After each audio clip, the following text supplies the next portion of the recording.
G'day, I'm Neil and my handle is Wiley11.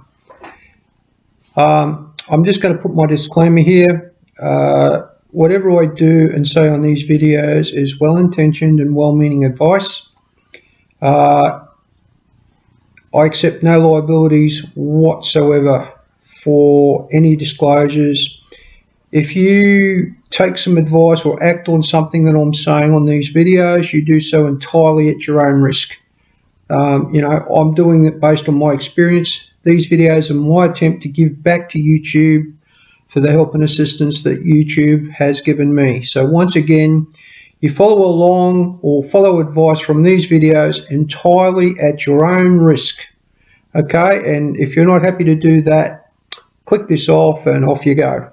Because this is purely my attempt to give back to YouTube, as I said, for the help and advice that I have received out of YouTube. So this is just my little attempt to give back. If you're happy to follow along at your own risk, buckle up, sit in. Let's get into it. G'day, this is Neil from the future. In part 3 of the build, we're going to be dealing with the Y-axis mechanisms. Now,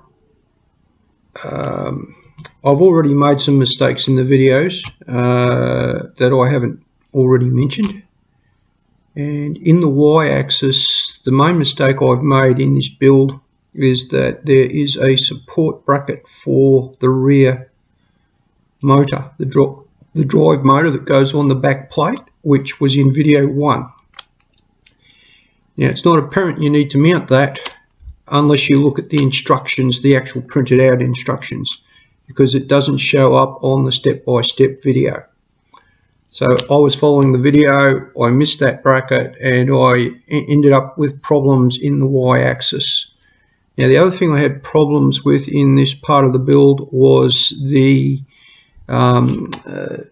support mount at the front of the unit, which was pre-assembled by the manufacturer. It was completely wrong. And what I had to do was shelve that. I had to put it to one side.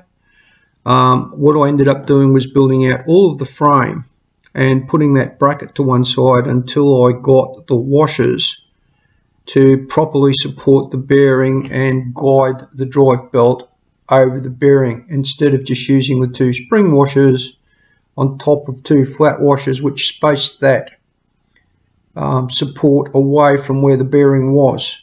So there was just not enough support for the bearing to support it proud and true, and to run the guide of the drive belt over the bearing correctly. So I redesigned that using washers, and that was a major thing that needed to be fixed. Now, the other thing I did wrong, and you're going to see it later in the build, is in part 2, I've installed the Z-axis motors, but I haven't attached the wires. And what I had to do was pull everything apart again to get those wires on, and then I put the wires on the wrong way around, so I put the long wire on the wrong motor. So I had to pull it apart a third time and switch the wires over so that I could just pop it all back together correctly. And it was a real pain, because it meant I had to go through that whole calibration process 3 times. And that's quite timely, and it's time consuming, not timely. It's quite time consuming. So hopefully I'll get a chance to go back and just put a caption across the screen to say, put the wires on first, you idiot, or something like that. Because that really cost a lot of time. That cost a full day to recalibrate the whole system, and even then it didn't work. So we still had problems, and there were all sorts of problems with switches and screws not being correctly tightened, and then the switches were terrible switches, and it just went on and on and on. So you'll see that as it comes up, and if you really want to get a feel for that, watch the bloopers video. At the start of all of this, I put up 3 bloopers videos, or it might be 4 bloopers videos now, that go through all the problems and how I solve them. Okay, I'm looking over here again. That building is putting out a lot of noise. You don't actually hear it on the microphone because it's directional. but there's a lot of noise coming off a building. They're building over there, and it distracts me, and I look over there. So if you wonder why I keep looking over there, there's a bloody building. And I'm pretty sure I've mentioned it in other videos. Right, so let's get on with this build. We're in part 3. I think we're about 2 weeks into the build at this point. So, you know, I've had to drop the build for business issues and for health issues, and as I felt bad, or you know, I've sort of gone back away from working and resting up to get myself right so I can do some more work. But I'm doing what I can with what I've got, you know, and I make no apologies for any of it. I'm not a camera person. I don't hold degrees for photography or anything like that. I'm just me by myself trying to plod along and get something done. And you know, like if that suits your style, keep watching and let's get into it. Righto. Today we're going to work on the Y-axis chassis, and you know, today your time, my time, I'm in the future. But we want to try to get as much of the Y-axis put together as we can. We're going to abandon the bracket at the front until we can get some washers, but we're just going to sort of move forward. We might even get into some of the Z-axis stuff today. I'm not really sure where this is going to finish, but we'll see how far in we get. So we're going to talk you through the plan. We're going to do the plan, and then we're going to push it as far as we can before we run out of time, you know, and the video gets too long. Okay, let's keep pressing on. Right, so the first thing I want to show you guys is that every night when I'm finishing, I'm packing all the components back into the box. Okay, so the whole kit is kept in one place. Here's our build right here, and today we're going to be working on this base piece. So the first thing we need to do is identify the components we need for the base. Here we go. So we need these two pieces here. They go on top. That's it for there.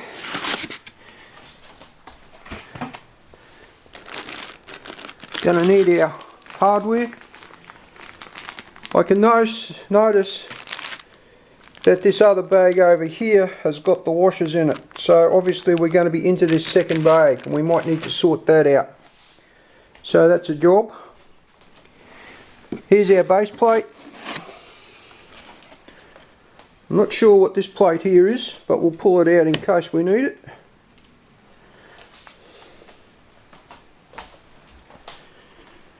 Now, I note that there are some little keepers floating around.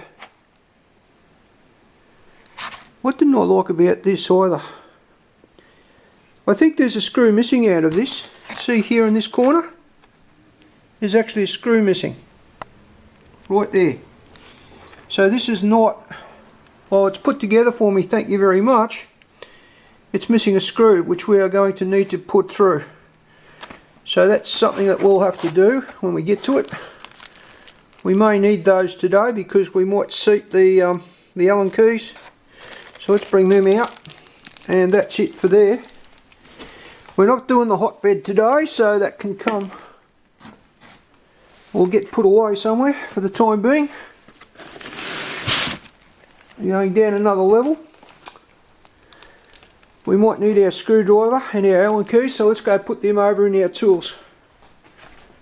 I'm not sure what I was taking pictures of them, probably my feet. And in here we're going to need these rods, not all of them but some of them, so we're going to need to bring them out. There's the rods. We're going to need this.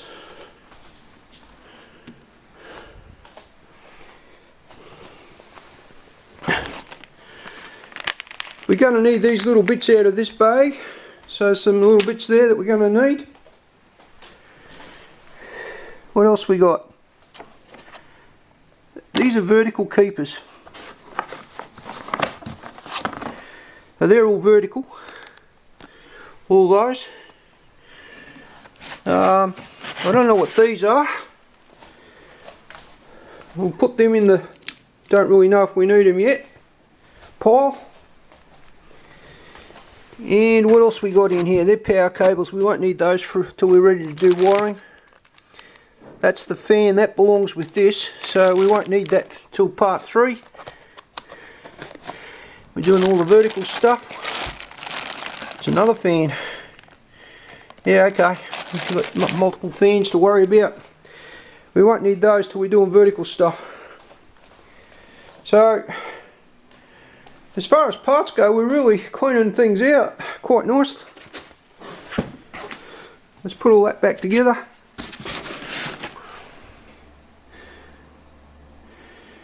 All this back together. We don't need anything for the moment out of that box. So we're just going to put that back like we need it, don't need it. And we're going to concentrate on what's on the table. Rightio, so I think the first job is to get this nondescript bag of parts that they sent us here, which as you can see contains the washers we need. I think what we might do is sort that out. We need this bag, it's got nondescript parts in it again, but we need these roundy pieces here, they've got to go on. So that's got to get pulled apart and stripped. We've got to strip all this paper off. All that's got to come off. We need this, goes on underneath. I need to decide what to do about this bearing. It's got marks on the bearing. I might just go over that real quick with a bit of emery paper just to take all the marks off it. I don't like when things are marked. You know, I just don't like it. Also, that's not 100% straight, so I might have a look at this just to make sure we're happy. Alright. And of course we're going to need our hardware today. So all this hardware is necessary. We need all the hardware. Alright, so that's the layout. There's the build over there. Let's get cracking. Let's get into it.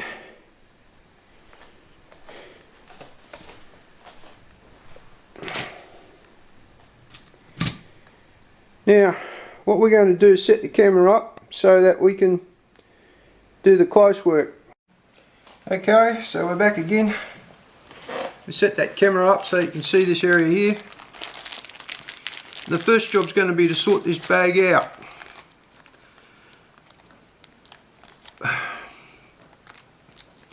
Now these little bags are handy as all hell, and I've got a bunch of them that I recycle. So let's tip that out. Geez, we've got more of these screws too, but they look like a different radius to the ones we have already. Now we definitely need these washers. So we need to put all those washers together.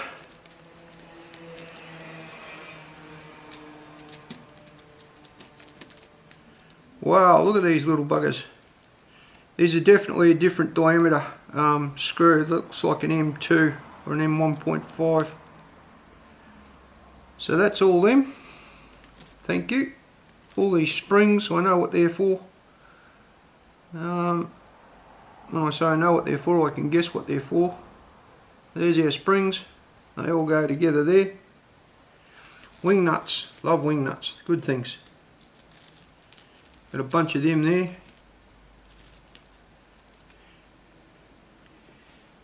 Guide rollers. Always good things. Bunch of them. Bunch of these longer screws. Keep calling them screws. They're actually bolts. They're not screws because they don't have a pointy tip. They've got a flat tip. It's got a flat tip, it's a bolt. If it's got a pointy tip, it's a screw. It's a very simple distinction. But in my head, I'm screwing things in. So you screw bolts in, you screw screws in. So that's why you call them screws, I suppose. So there's the bolts. That size. There's bolts this size. And then there's a bunch of nuts. And again, there's no washers for any of this. And I don't have M1.5s. Now, at this point, I'm not going out up to the shops anymore. I didn't think I would need washers that small, or I would have picked them up the other day. But I really hate putting things in without washers in them. So I might have to go raid the stash and see what I've got in the stash in the way of these really little washers. I might have some, I don't know. Alright, so that's the sort out job taken care of. Let's start by putting these back into that bag that we got, and we'll find bags for the rest of these little bits and pieces here, so that when we come to use them, we can. And we'll put these, we'll keep them separated for a reason, so let's keep them separate. These bolts and nuts here, because they're a different size. You can clearly see they belong on something else. So there's our washers, ready to use. Now, let's dive into this little stash. And what we're doing, we're grabbing out the things we need. Which are these things? We need them. I don't know how many we need. We need at least 2. There's one on the back of that. There's 3. So there's one on top of each of those. There's one on the back of that back plate. So that's 3. And I think there was one on the front. So let's just use 4 for the moment.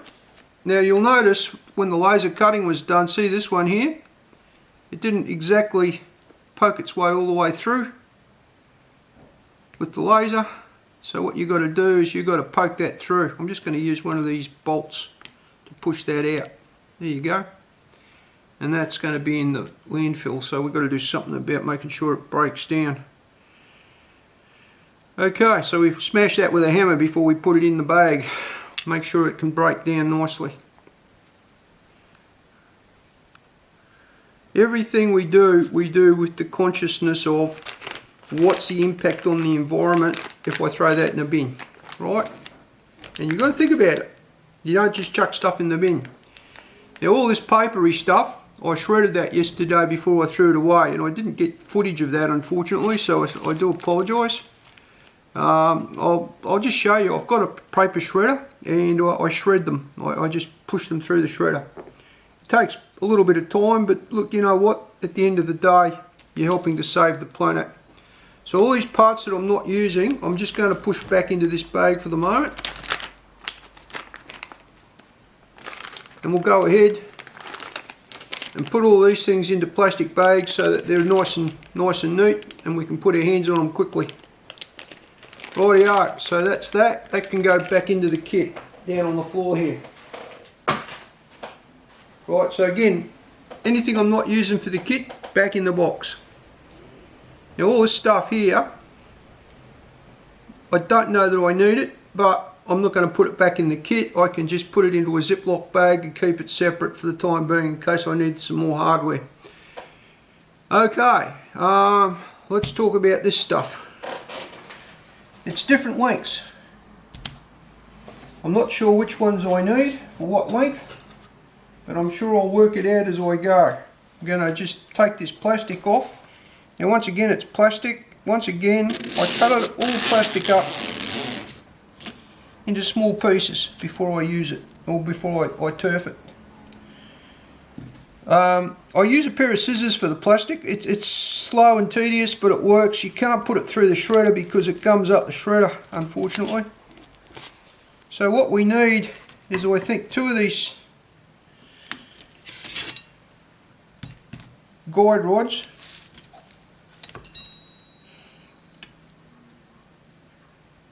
I think we just need the guide rods. I'm not sure whether they're X or Y axis. I think they're going to be X axis because they're the right width for X axis. So I'm calling them X axis. I'm calling these longer ones Y and Z.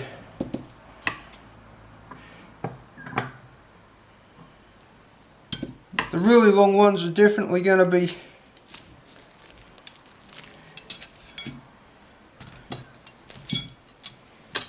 Y. You can see here they're different lengths. If I line them up,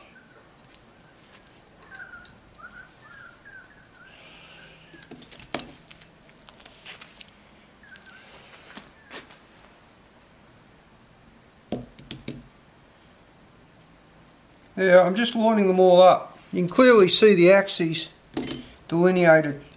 Now you can see the threaded rods are definitely about an inch shorter, inch in the old mate. It's about 3 centimetres, just a little bit over an inch, about 3 centimetres. And this one's about, you know, 1.5 to 2 centimetres. So I think they belong together.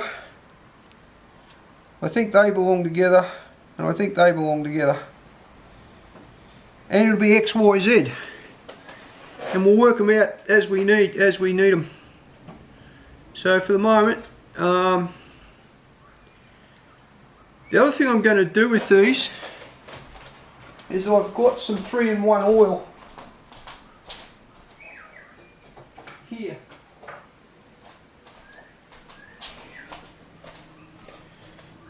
And what I'm going to do is drop a piece of oil on all of those before I seat them, so I've got a thin coat of oil on them. Now when you don't put a coat of oil on things, you get this here where you've got all this rubbish on your result. Now I'm not 100% happy with this. This is not, you can see it's not square. See that? That is definitely not square.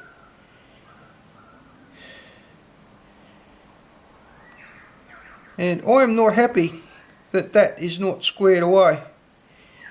Now those are spring washers in there. And because they're spring washers, that washer is not seated square.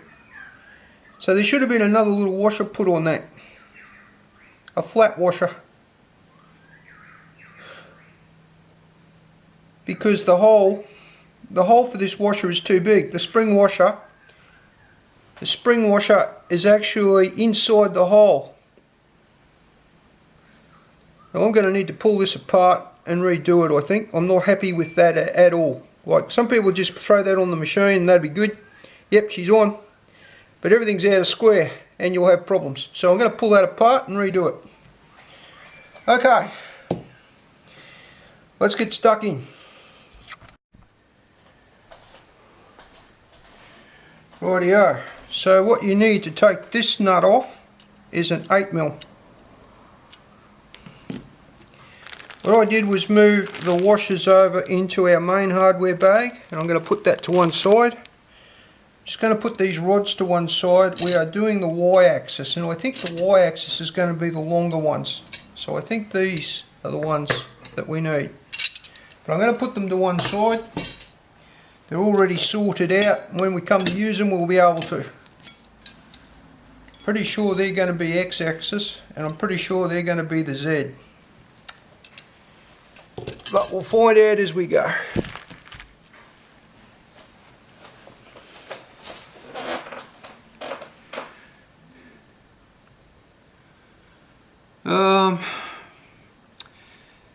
Now the thing about the Z-axis is I think it's got a different scale. So you can see that the tread pattern is finer on this one than it is on this one. Alright, so one of them's going to be Y and the other one's going to be Z, and we just have to sort out which is which. Okay, what else? I don't know. We got this apart. You can see what I'm saying here with this. Those washers that are in there, they're too small for these flat washers. So they're actually going inside the flat washer and not staying square. So let me see if I can illustrate that for you. There's the washer. It's a little spring washer. and as you can see, you put it up on the circumference, and one corner of it can kind of slide in. See that? Like that. And that's what's going on. That's sliding into the hole a little bit, and that's why we're not got a square result. So when you seat this, you've got to seat it absolutely square.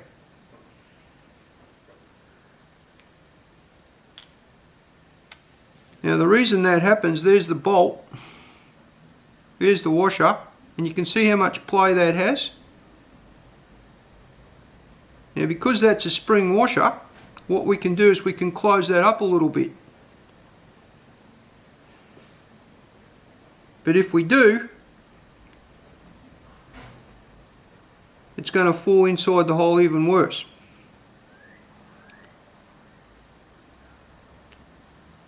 So let's have a look at this fit. See that? It's not the right one for the job. The washer's way too big. It's got a seat much neater inside that. So these are not the right washers for this job. They're nice and thick.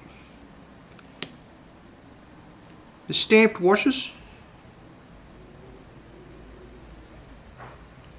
And the problem is that over time that this thing will vibrate, and that'll vibrate around on this bolt. So it's all right, I think, if the spring washer vibrates.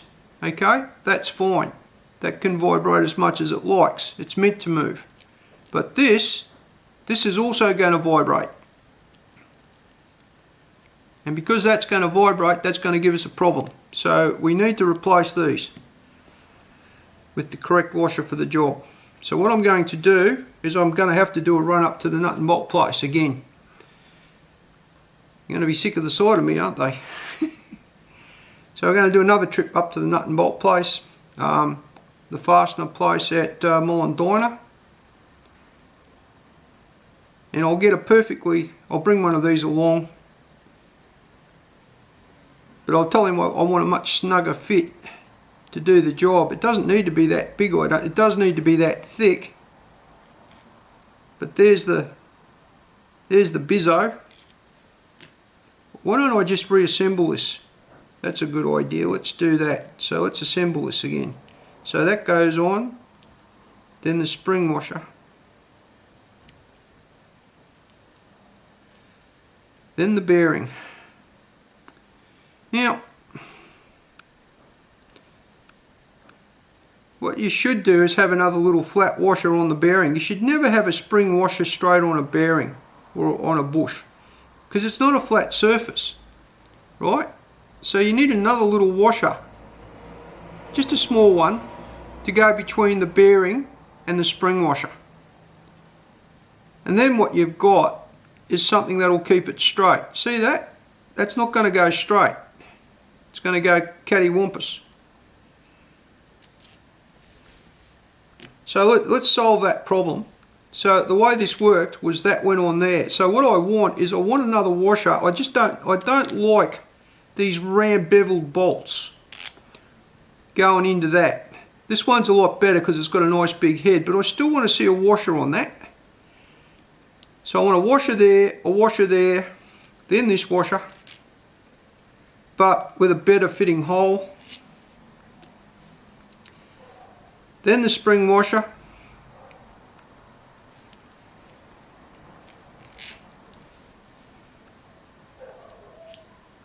Then the bearing. Sorry, then another washer, then the bearing, then another washer, then the spring washer, then this washer, then another washer. No, that doesn't need a washer on the inside, so then this.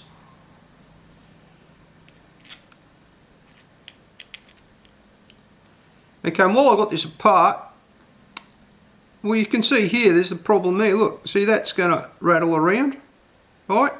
And then you're just going to put a nut on the end of that. So what's that going to do? You guessed it, it's going to cause micro friction. This is going to give you a problem. That's a terrible design. Terrible. And we're going to fix that.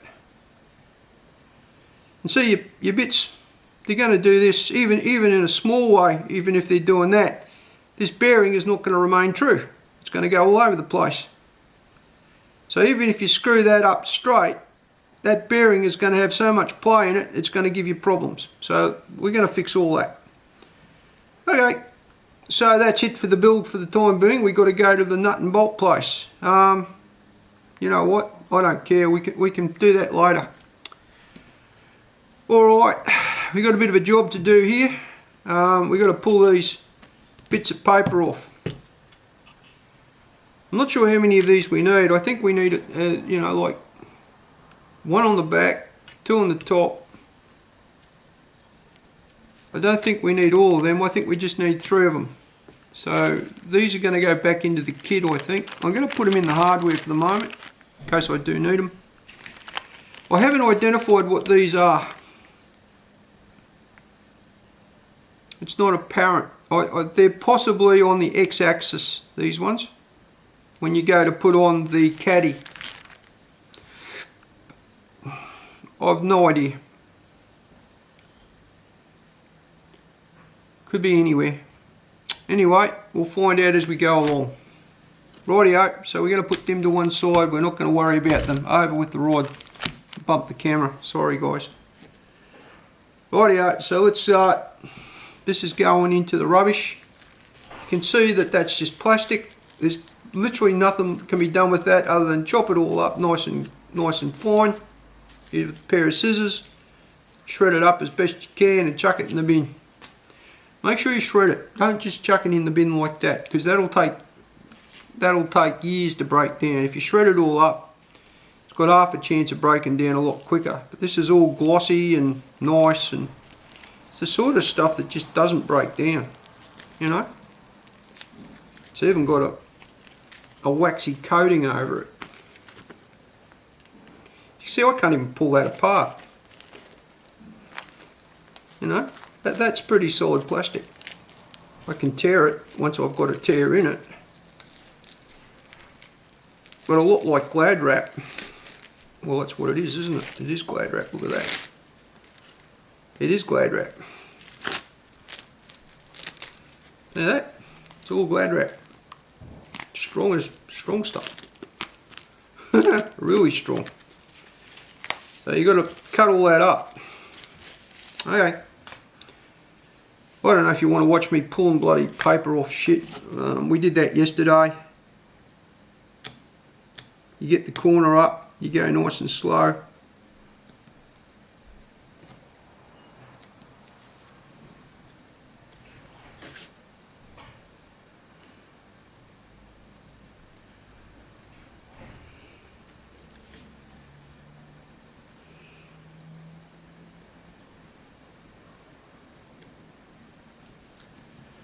Right, so here we go, slow.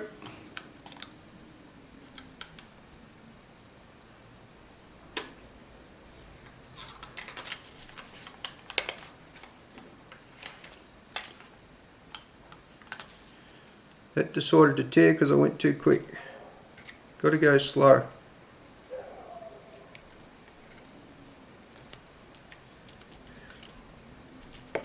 I cut all my bloody fingernails off, so I've got no fingernails left. Here we go. That edge.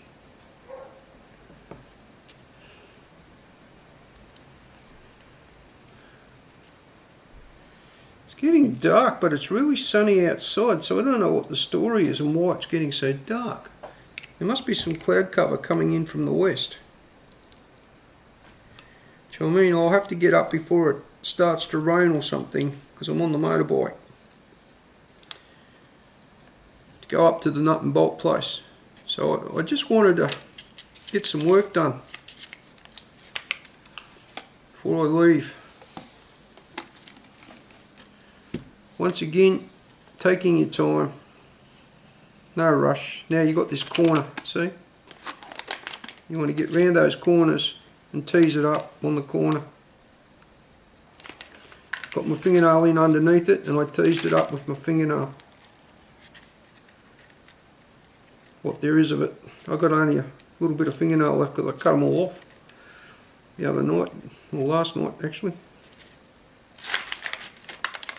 and we want to get around this corner. You'll be able to see it a bit better. So I just get my fingernail under that corner, make sure it comes up.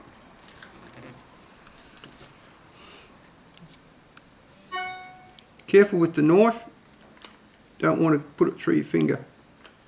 So you're just teasing that up. Not going hard, just going slow. See, you don't want to rip it like that. Just nice and slow, no hurry. Ripped again.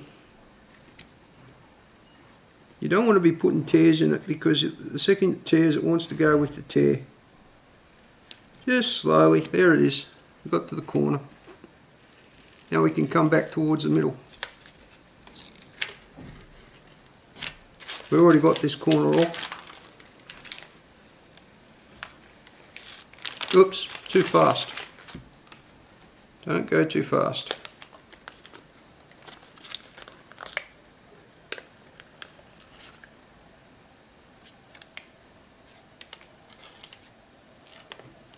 There we go. And she's off. Now all that's getting shredded, put in the bin. So all our rubbish got to deal with, and then we put it in the bin. Rightio, let's do the back. Once again, start at one of the corners, just tease it up. Careful with these knives, they are super sharp, Stanley knives. Don't need to be cutting yourself. Now the other thing is that these edges, they're actually jagged. If you look at them under a microscope, because it's cut off with the laser and they haven't done any beveling, they're actually sawtooth, and they're extremely sharp. There's a good chance you will cut yourself if you are not careful when you run your finger along one of these edges. Okay, we've got that corner up. You can see that tore, so we need to get it going correctly. We don't want it tearing. There it is, we got it. And we just peel it back nice and slow, no rush.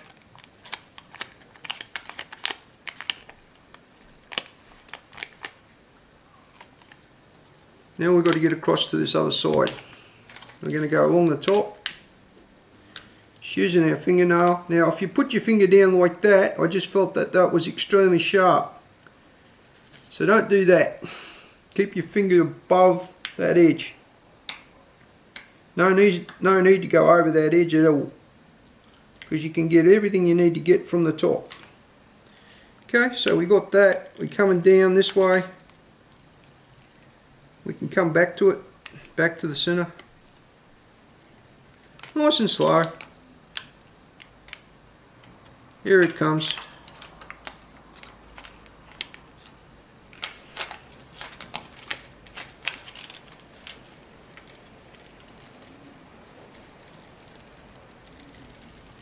Oops, that's tearing. If you hear it tear, just stop, fix the tear. Now see, all these edges, they're really jagged, right? They are not beveled. They just cut with the laser cutter and left. So that paper is actually caught in the jagged bit on each of those edges, which is why you've got to take your time. Now beautifully, this one isn't as bad as this one. So had we started that in last time, we might have had a bit more success here. But that's already torn, because this is beveled. This is not beveled, sorry. Just unbeveled, jagged edge on it. I'm just going to lift that with the blade, just tease it.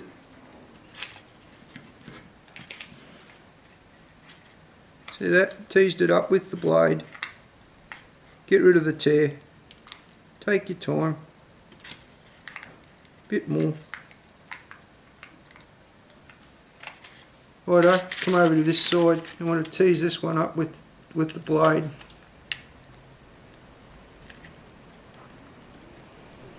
Now you don't ever want to cut towards yourself. That's a big no-no with knives. So what I'm doing there is I'm lifting. See that? I'm not actually cutting, I'm lifting. I'm just using that blade to lift that paper. Straight up in the air. I'm not coming towards myself in any way, shape or form in a cutting action. I'm using the point of the blade, shifting it, getting my hand out of the road so that I've teased that edge up.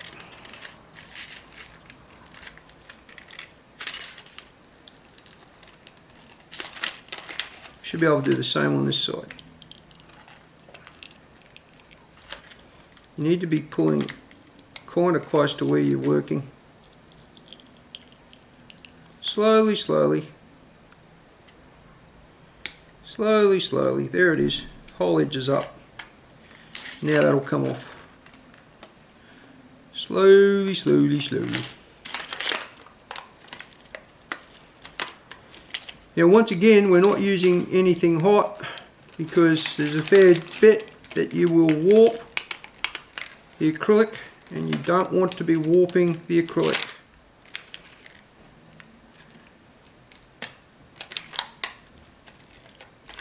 Okay, so we got a nasty little bit here. Again, tease it up with the edge of the blade. Just teasing it. Just like that. Not cutting. It's not cutting at all, right? You're just teasing it up into the air. We've got a torn piece here. Going nice and slow. Righto, we got through the tear. Nice and slow. There we are. There we go. And we're done. Now that gets shredded as well. Alright, I'm going to turn this off. You don't need to see me do it. Righto, so what's going on? It turns out that the washers are going to hold the build up. So we've got to go up to the nut and bolt store.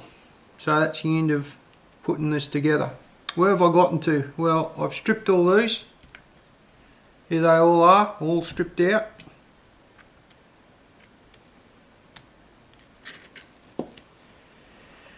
And we can probably assemble the top, but we're going to get to about 2 or 3 things in, and we've got to deal with this. And because we've got to deal with that, we've absolutely got to go to the nut and bolt place to fix this problem. And we can't go past this point. So, you know, there's no point in going any further with today's build until I've been up to the nut and bolt place. So what I can show you is dealing with this. Just let me do it. There's 2 ways you can do it.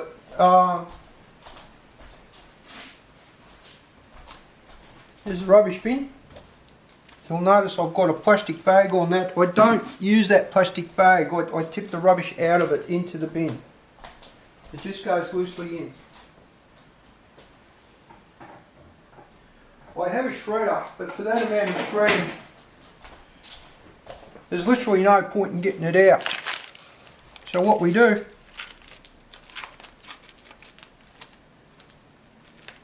is we chop it all up. Oh, that's not chopping. That plastic is going to be a problem. It doesn't want to chop. But this can just chop it. Do the same job as a shredder does. And that size there, the environment doesn't mind that at all. It'll happily shred that, break that down, no problem at all. So before I put that in the bin, everything just gets nicely chopped up. You don't want to be doing it too hard on yourself. Oh, it scrunches up beautifully. I don't want to come apart again. You know, perhaps I should have put it straight into the shredder or something. Just don't want to make it too hard for the scissors to cut through, that's all. So once it's that size there, chuck it in the bin. And what I do is I empty that. I don't leave it in plastic, I empty it into the bin.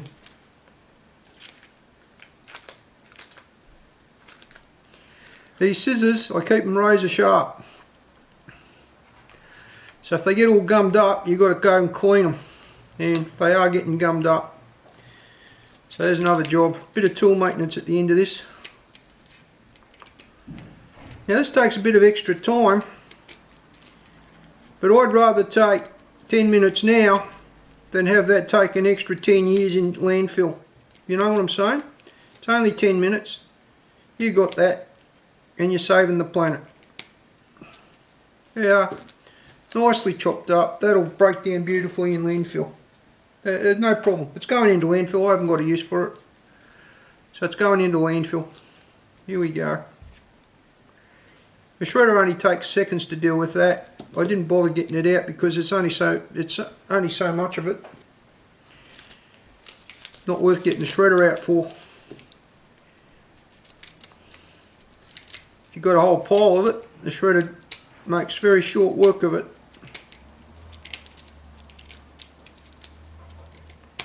Had I not scrunched it up, this would have been an easier job. Lesson for the future. So yesterday I had a big pile of this rubbish. I put it all through the shredder and it took about 2 minutes to do the lot. This isn't going to take terribly long to do, it's just that I managed to make the job a bit harder by scrunching it up. Don't scrunch it up. Leave it all separate, so that you can chomp it.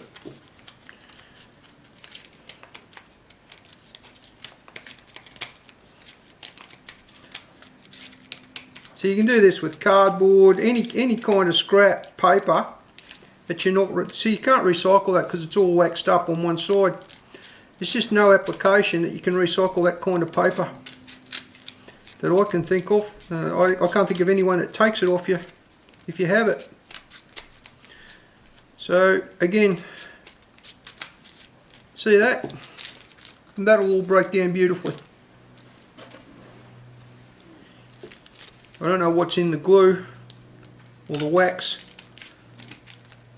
but I'm assuming it's going to break down as well.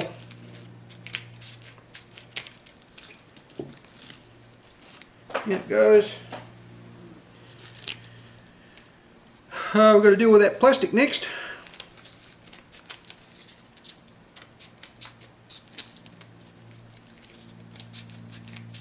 It's hurting my fingers because I've cut through a fairly thick wad of it.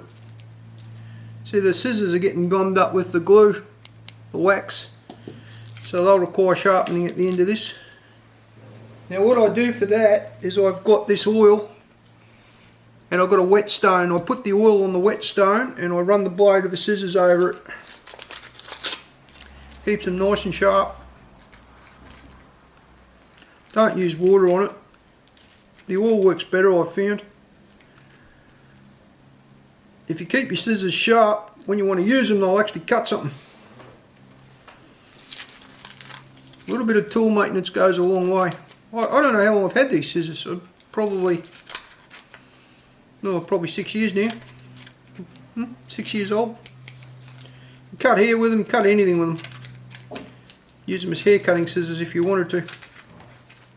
Hair cutting scissors, if you didn't know, they actually have a different kind of steel in them to prevent them from blunting or dulling. A good pair of hair cutting scissors can cost you anywhere up to $1,000 because they've got like a titanium based steel in them, stop them from going blunt. And they're a mongrel of a thing to sharpen up. So they sharpen them once every 6 months. Keep them sharp. And they use the whetstone. They only have to be done once every 6 months or so. Keeps them in pristine condition. They only ever cut hair, nothing else. Because hair can be like that. See that? That stuff there, that breaks up beautifully. Little bits of strawy paper. It's like straw. Put it in soil, over 4 or 5 months it's gone. Rightio, now how do we deal with this? It's Glad wrap, basically. It's bending around the blade, so this isn't doing the job. Got to come up with a better way of doing that.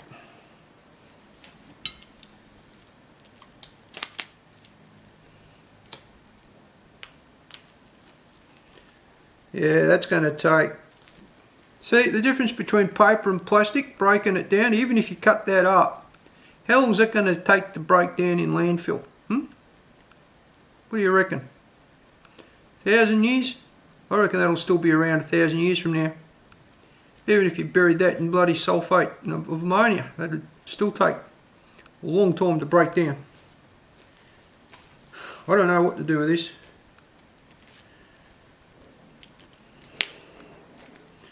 I'm not going to be cutting it with that thing, that's for sure. It's a good way to stab yourself. If anyone's got a suggestion of how to deal with this kind of glad wrap and shit, pop it a link in the description for me. Well, if you bunch it up, it cuts. So unlike the paper, that will cut nicely if you bunch it up. So I bunched it up.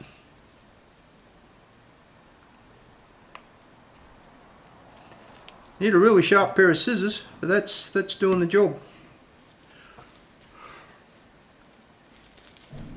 So I'm just going to bunch it like that.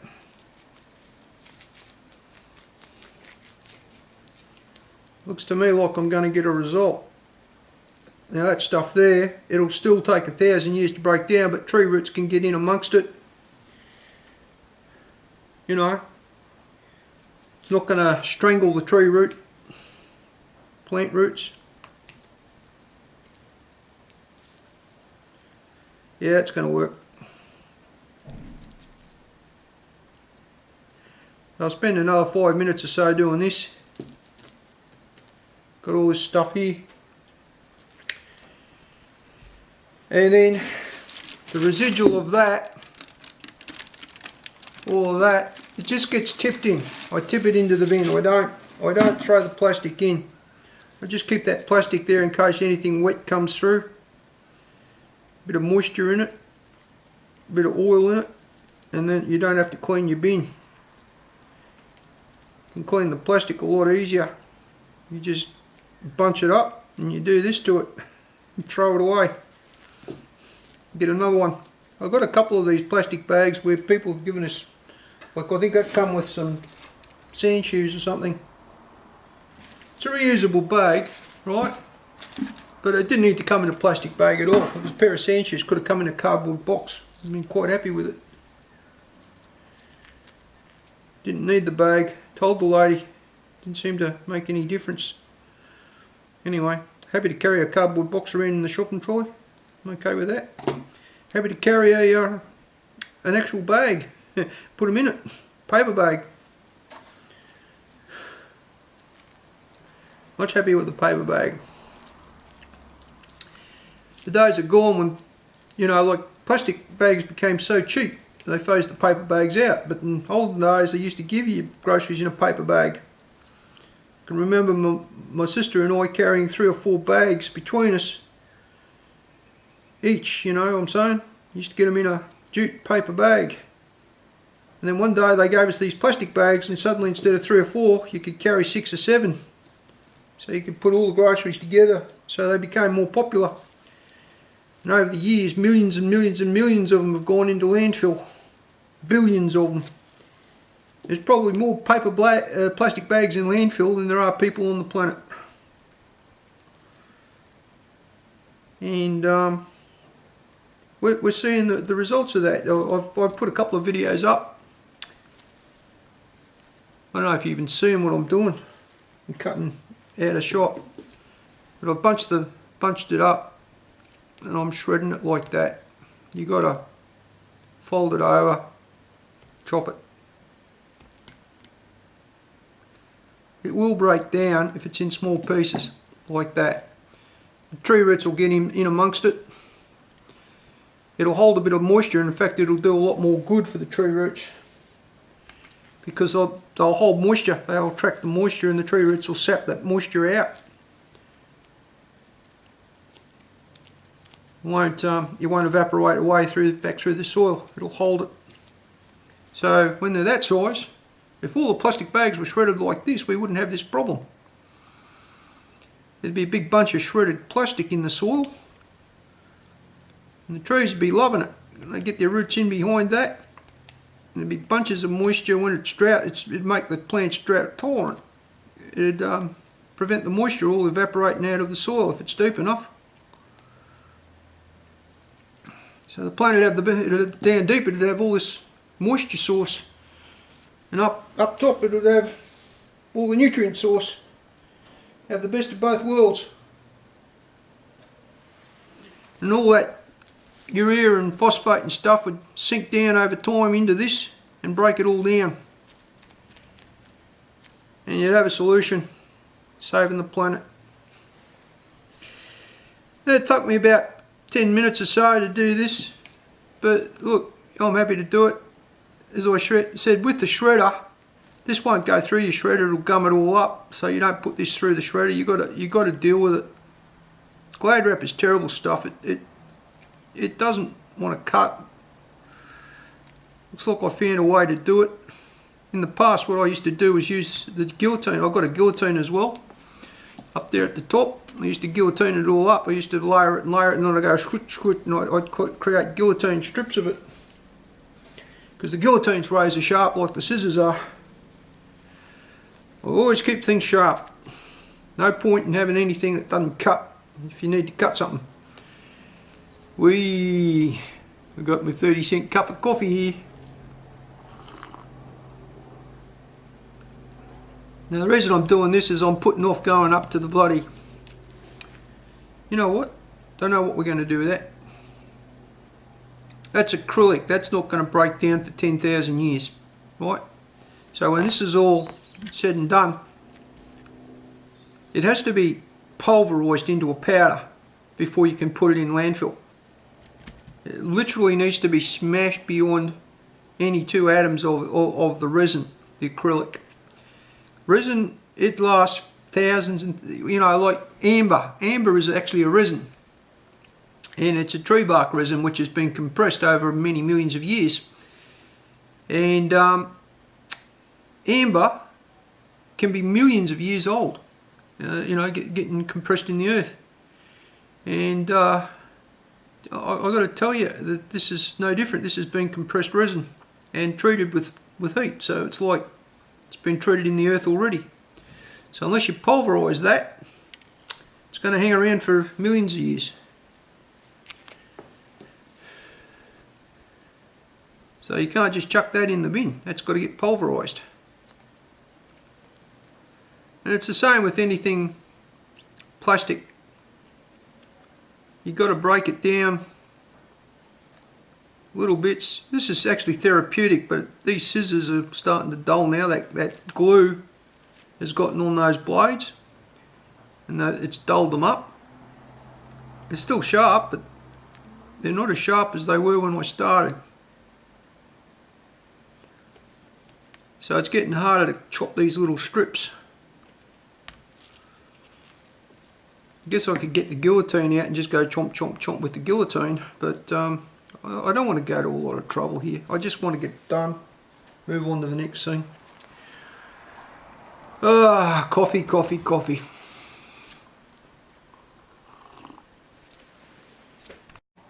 So this was the solution to the resin piece. It turns out that along that flat axis it was quite brittle. I was able to feed it in there and go chomp chomp chomp. It's in the bin. So it's been chopped down into small bits with a set of shears. These are metal shears actually. Righto, so that's the net result of about 20 minutes of chopping. It's all shredded up. There's plastic and paper in amongst that. But if that goes in the landfill, then the tree roots are going to get in between that and there's not going to be any problems. So I'm happy with that as a result. That's my solution for dealing with stuff you can't use. It's going in the landfill. Now we're going to have to do a run up the shops and go get the nut and bolt place, the fastener place at Mollendiner. And these are going to be 1.5mm washers. We're going to need them, and we're going to need to solve this thing. So that's the next thing on the road trip up to the nut and bolt place. See, this needs to be absolutely positioned so that it can't do these ones. We don't want it. We don't want that doing these ones. It's got to be a nice solid connection on that bolt. So we're going to do a road trip on Zoomy. I'm going to go up and do the nut and bolt place. And it's starting to get a bit overcast out west, which is why it's getting a bit darker in here. So we want to get up and back before it starts raining, because I don't like riding Zoomy in the rain. Alright, let's get into it. Okay, so the next part of this is to put these top pieces on.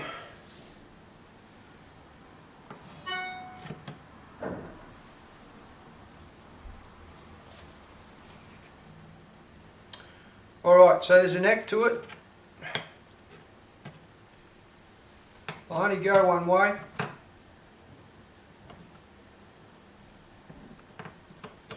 And the holes have to come to the outside, I think. This side. Nope. Holes are to the back. It only goes on one way. Okay. Easier said than done.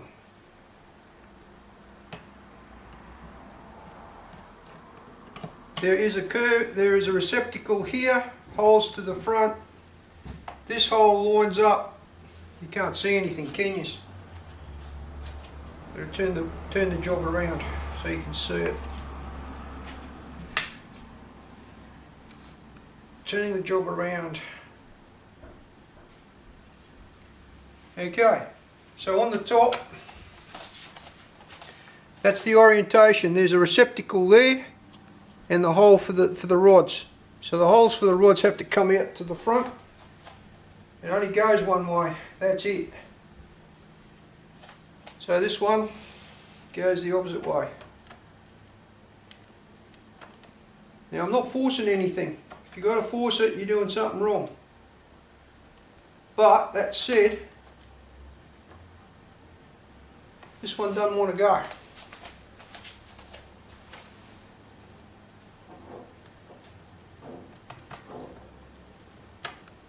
When I say it doesn't want to go, it don't want to go big. Okay, it's in. Now what we got here is a screw there, a screw there, a screw there, and so we need 4. So we got 4 of these longer ones. So let's get out 4. And 4 nuts and 4 washers. 1, 2, 3, 4. Got to find the nuts and we've got to find the washers.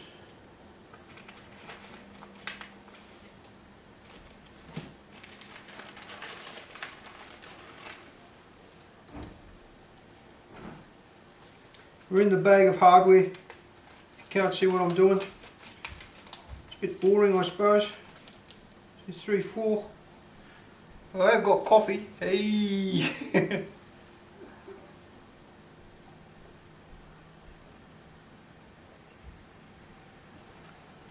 For those of you who don't know, about 6 months ago, Mrs. Wiley managed to drop my favourite blue coffee cup on the floor and smash it. And since then I've been looking for a good coffee cup to replace it.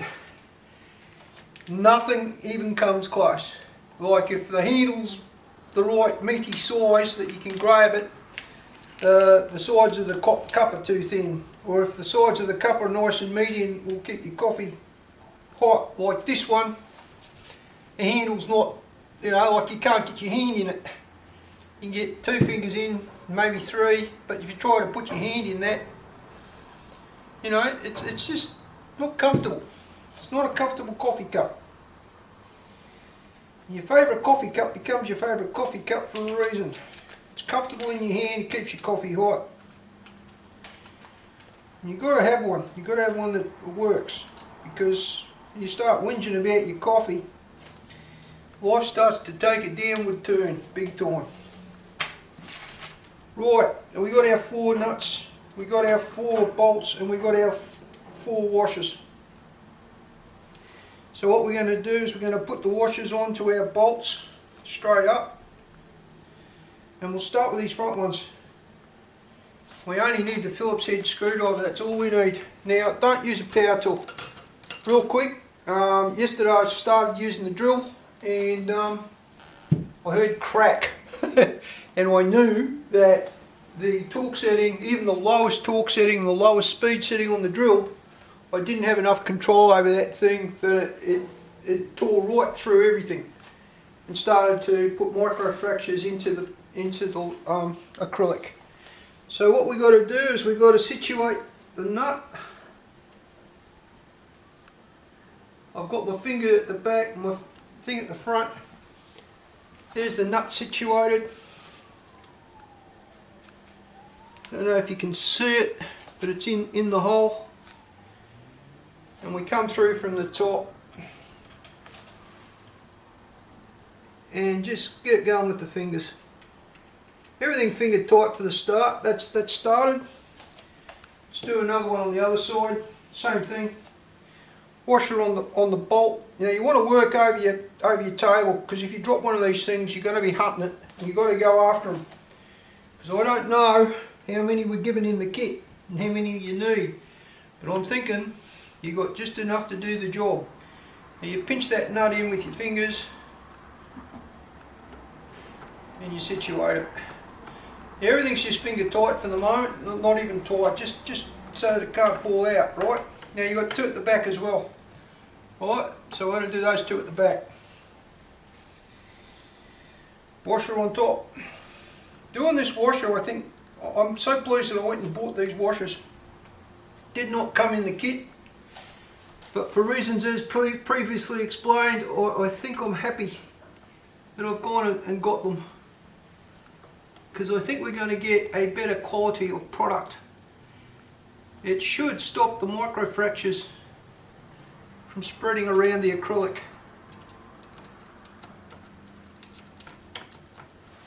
Don't like something there. Ah, silly thing fell on its side. Isn't it always, there's always one, isn't there, guys? There's always one that wants to be a pain in the neck.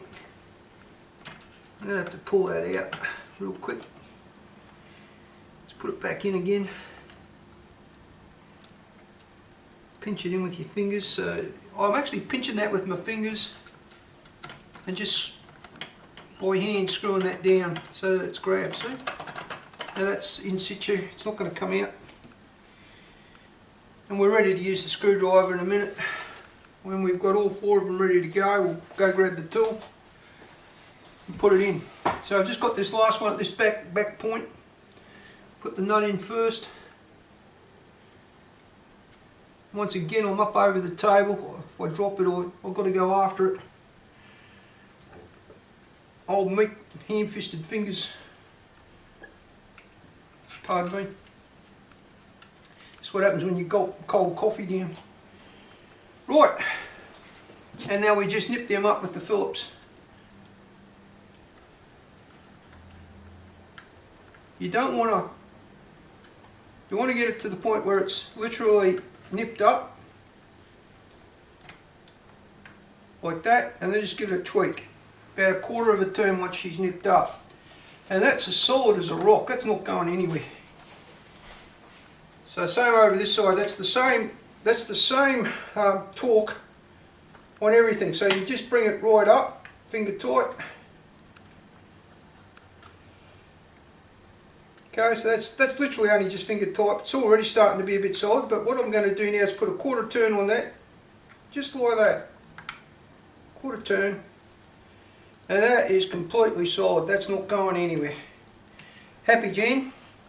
And that's the difference about using that washer. I can get that quarter turn without worrying about it fracturing the acrylic. Okay, that's the big difference, because you've got a wider area. Now what we need to do is we need to situate this one at the back. I've got to go back to the instructions for this, so just give me a sec. I'm just going to go look at the picture, see where it goes, because it's a cover that stops the rod from falling out, I think.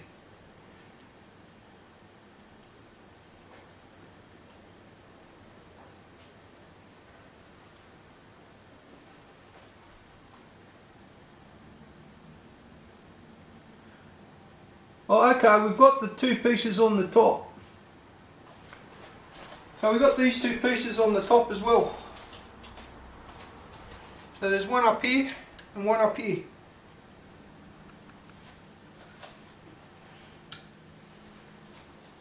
And it goes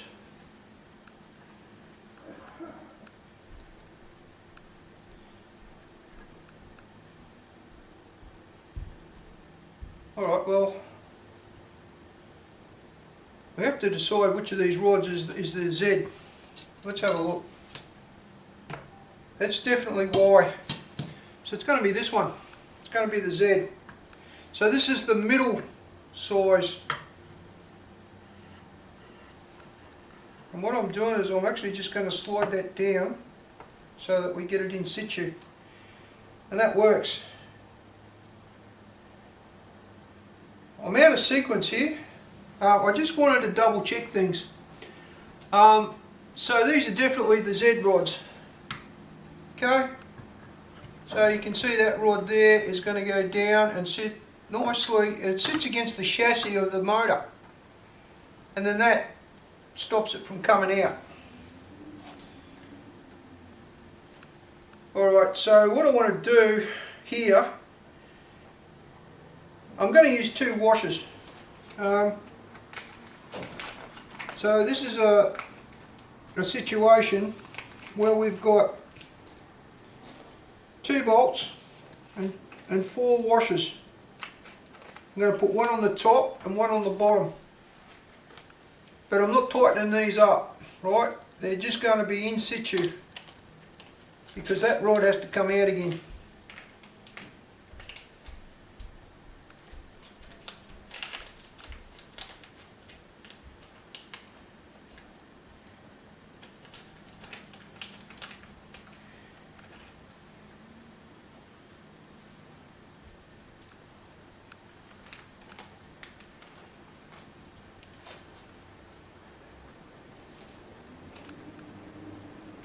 I'll get 2 of those out. Oh, I did. Right, yeah, so the way this is going to work is we're going to put a washer on top of the bolt. We're going to put a bolt through there. We're going to put a bolt through there. And down here, we're going to put a washer on top of the nut. Hold it in situ. And just use the Phillips to just bring it together.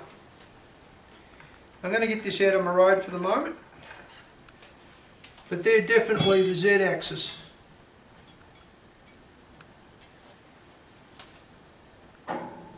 So this is going to be a bit tricky because you've got to hold that washer in situ over the end of the nut.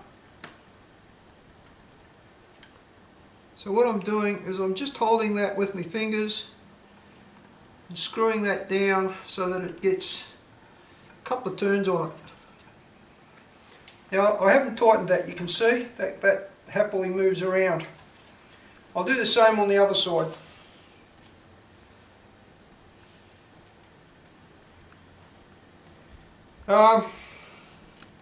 If you're confused about what's going on, welcome to my world. I'm also a little bit confused. I'm taking these back out. I've identified the Z-axis stuff. That's it.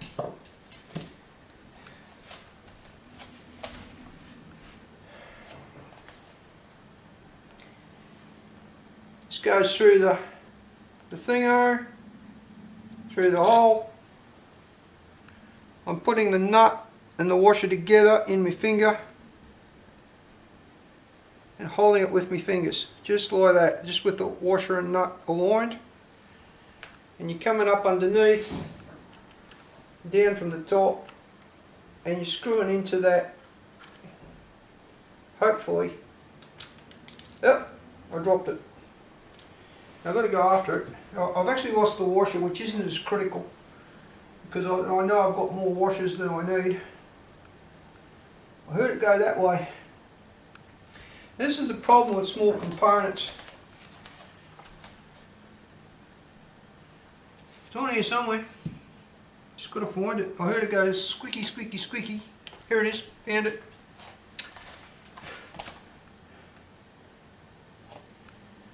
try that again. See how I'm holding that together? Just come up underneath.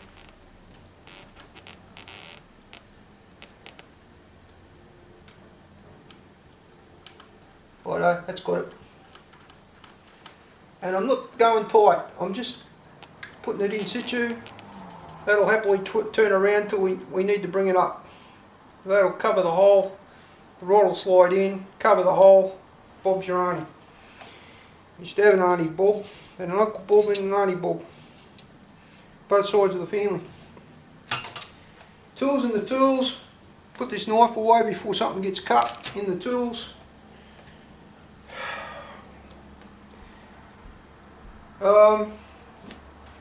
Back in a minute. See you. Right, so at that point I said back in a minute, and I lied because I actually ended the build on that day. I decided to go to the hardware and get the nuts and bolts that I needed and washers, and then try to find some switches at the same time. So I actually ended up doing 2 trips. Plus I had a bunch of other stuff come up for the business, so I actually didn't get back to the build for a few days. So what we're going to do is get rid of the frog in my throat, and we're going to end this at 1 hour and a quarter of footage here, and break for part 4, where it really starts to get interesting. We're starting to fix up some of the problems in the build, and we're starting to run some wires. So if you're at this point of the build and you haven't attached the wires to your motors, you need to pull it apart and get those wires on. You know, it's going to save you a heap of time if you do it right now. And I'll try to go back in the video and make sure I put a note in the instructions where I'm doing it, attach the wire to the motor before you mount it, because that cost me a lot of time. And you should have that done. If you haven't got it done, start getting those wires, get them in the right places. Bear in mind they are not all the same length, so make sure you're running the correct wire to the correct motor. Now the longest one is the one that's on the caddy, and then the next longest one is the Z motor and the Y motor. They should be fairly long. And then the shortest one should be the one closest to where your control board mounts, which is actually the Z on the left hand side is a short wire, and also the X-axis drive motor that sits on the bar on the end, that's fairly short as well, because they don't have to travel very far to the control board. So your 2 shortest ones go on the left hand side, your 2 longest ones, your really long wire goes to the motor that's on the caddy, and then the rest go wherever you can fit them. The Y and the other Z motor, because they're fairly decent in length, and they give you enough that you can run the wire and hide it away. Okay, so that said, I'll try to do something else about putting a note to do wiring back where it needs to go. And I want you to, if you're leaving me here, you've had enough. Or, you know, thanks for watching. If you like the video, don't forget to subscribe to the channel and to like the video and share it, so that other people can see what's going on. I'm battling. I'm just taking it one day at a time. But we're getting there. We're getting forwards, and things are happening. Support my company, nightglowmanufacturing.com. Make sure you go ahead and buy one of these off the website. Little M-gem.